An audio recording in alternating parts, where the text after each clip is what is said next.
ସମସ୍ତ ମୋର ପ୍ରିୟର ଭ୍ରାତା ଭଗିନୀ ତଥା ଗୁରୁଜୀ ଗୁରୁମାଙ୍କ ପାଦ ପଙ୍କଜରେ ଭୂମିଷ୍ଠ ପ୍ରଣାମ ଏବଂ ଏହି ପବିତ୍ର ହୋଲି ଅବସରରେ ମୁଁ ଆପଣଙ୍କ ସମ୍ମୁଖରେ କିଛି ସ୍ୱହସ୍ତରେ ରଚିତ କବିତା ଆପଣଙ୍କ ସମ୍ମୁଖରେ ପଠନ କରିବାକୁ ଯାଉଛି।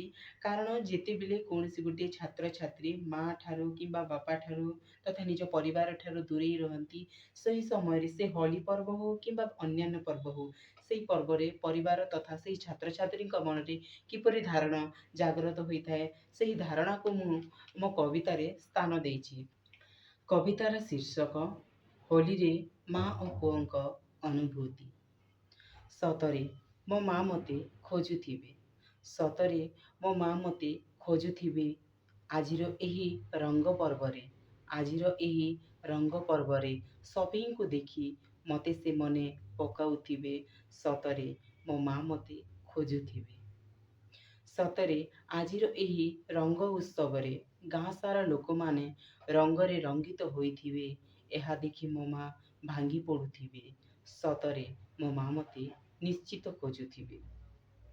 ସତରେ ମାଙ୍କ ମମତା ଏତେ ଯେ ଅଗଣ୍ୟ ହୋଇଥାଏ, ପୁଅ ଝିଅ ଆଖିରେ ସେ ନିଜେ ସ୍ୱପ୍ନ ଦେଖି ଦୁଃଖରେ ବି ସେ ହସୁଥାଏ, ସତରେ ମୋ ମା ମୋତେ ନିଶ୍ଚିତ ଖୋଜୁଥିବେ।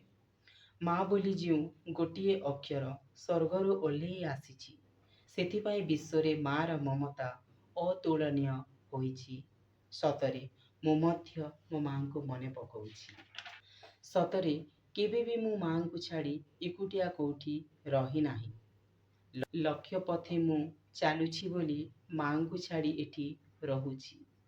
ସତରେ ମୁଁ ମଧ୍ୟ ମୋ ମାଙ୍କୁ ବହୁତ ମନେ ପକାଉଛି। ସତରେ ଆଜି ମୁଁ ମାଙ୍କ ପାଖରେ ରହିଥିଲେ ମୁଁ ଆନନ୍ଦିତ ହୁଅନ୍ତି।